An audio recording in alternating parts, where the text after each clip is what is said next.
Hello Manchester Academy, Miss Tregelles here for day 4. I am reading When They Call You a Terrorist, a Black Lives Matter Memoir by Patrisse Cullors and Asha Bandele. Following on from last week when Mrs. Green read to you Why I'm No Longer Speaking to White People About Race, we are continuing our Black Lives Matter theme with the award-winning fiction programme this week. Off we go.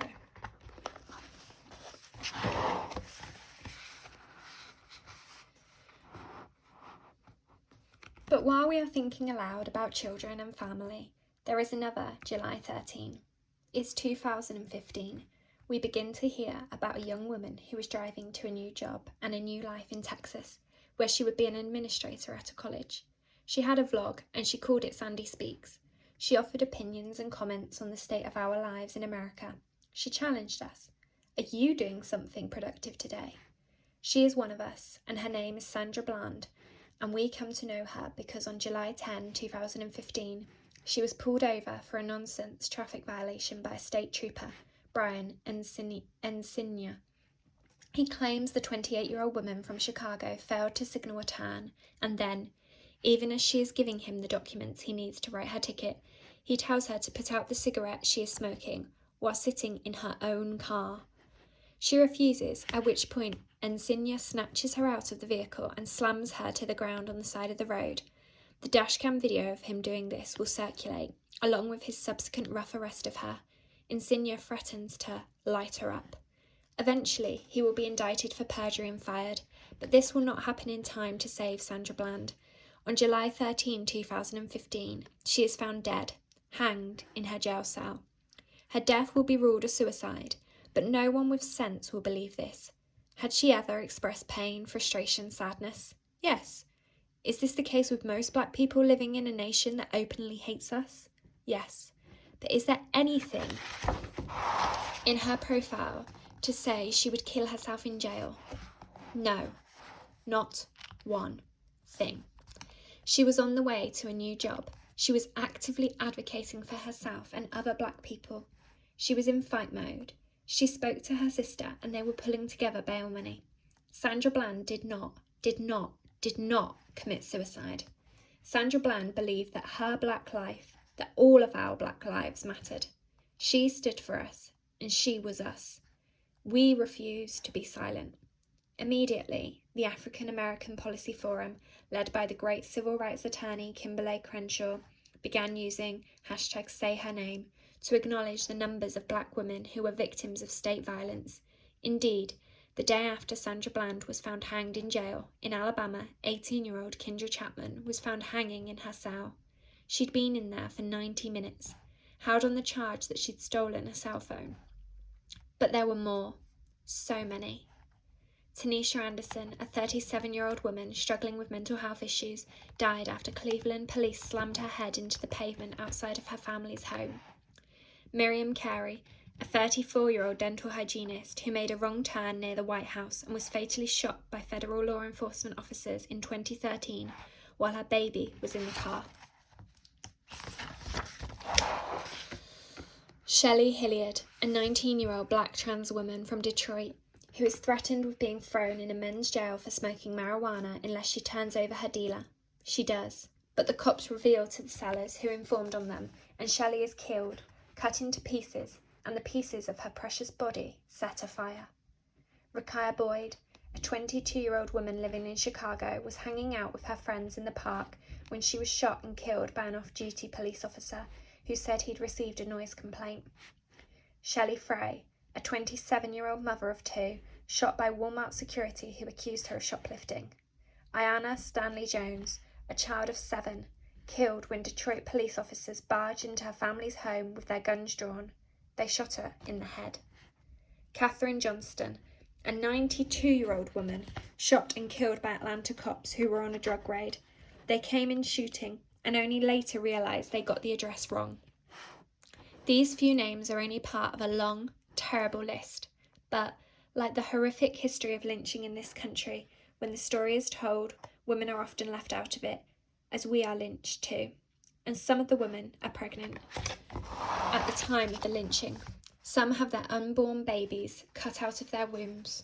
And with Sandra Bland, Maybe because she looked like a sister we would see at one of our meetings, one of our marches, and maybe because our movement is being led by women, queer and straight, cisgender and trans, and maybe because she worked so hard to put her voice out there, pushing anyone to hear her say our lives matter. And maybe because so many of us have family who have been harmed in jails and prisons, but that harm has not become part of the broader public discussion about the bind, torture, kill, that is part and parcel of the American system of incarceration. And maybe because we just can't stand one more loss, and for days after hearing what happened to Sandy, I personally battled to pull myself out of grief. She was one of our family. We know. I know. We have to say her name. We had to raise our voices for her as she raised her voice for us. The world was going to know what happened to Sandra Bland, our sister, our family. Several of us began talking. I speak to friends from the Dream Defenders from our LA chapter of BLM. We've grown to be 20 chapters at this point. And I speak to friends who are part of Mi Gente.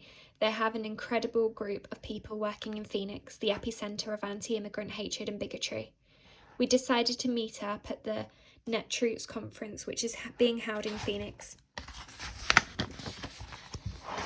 And we are fairly certain that no one is going to talk about the 28-year-old woman who was found hanged in a jail cell in Waller, Texas. So we decide to. We don't do things then the way I would do them now. I don't tell the larger BLM network what is happening, or even Alicia and Opal. I'm still getting used to what it means to be in a national spotlight. We aren't sure how we are going to get the message out, but less than a week after we find out about Sandra Bland's death on a Sunday night, we meet up at a single soul food place in Phoenix, a black-owned restaurant called Lolo's Chicken and Waffles. They know who we are and give us private space in the back to meet.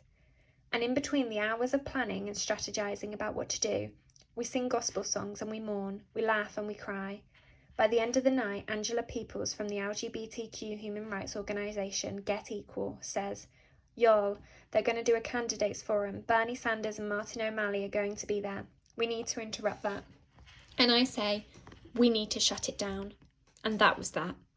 The next day, I text Jose Antonio Vargas, the brave journalist who had been part of the Washington Post team that garnered a Pulitzer for its breaking coverage of the mass shooting at Virginia Tech, and who outed himself as undocumented, having been sent to the United States from the Philippines as a child to live with his grandparents. Jose is going to be moderating the candidates forum shortly, and because I know him, I have to tell him we are coming. Okay, he says. And with that, 100 of us from the Black Lives Matter movement and the immigrant rights movement break up into two lines and enter the room where the candidates are speaking. Amber Phillips, an organiser and a woman with one of the most amazing voices anyone could ever hear, sets it off.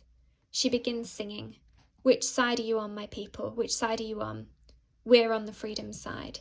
Tia Oso, a Nigerian sister from Arizona who worked with Opal's organisation Black Alliance for Just Immigration, hits the stage first. We wanted to begin by confronting the anti-immigration, anti-human positions Arizona has taken.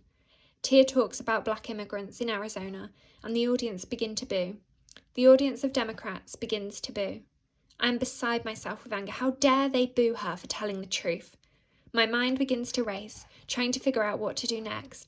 I am standing there barefoot because I am part of the next phase of the action. I am not supposed to be on stage, but I cannot let them treat Tia like this. I run up on the stage to stand with her and yell back at the audience, "How dare you boo her, boo us? Our people are dying. We are being killed. We are in a state of emergency." The audience stops booing. They start to listen, and our action continues. One by one, each of us finds a chair. This is why I'm barefoot, why we came in barefoot. And one by one, almost all of us begin to speak. If I die in police custody, know that they killed me. If I die in police custody, show up at the jail, make noise. Protest, tell my mother. If I die in police custody, tell the entire world I wanted to live. The video of our disruption makes international headlines. It is the first time I think I really understand the impact we are having. I leave Phoenix thinking about that and preparing for the movement for Black Lives gathering that is being pulled together by a wide range of black people and organisations that are determined to end state violence. The MBI gathering is only a week away, and it will be the first time that all of us will be in one space together. We've chosen Cleveland, Ohio to come to because it has become holy ground. the place where little Tamia Rice has been killed. I want to spend the next week thinking about that, thinking about our own power and what our responsibility is. But before I can settle deeply into those considerations, there comes another one, and it is ever more immediate.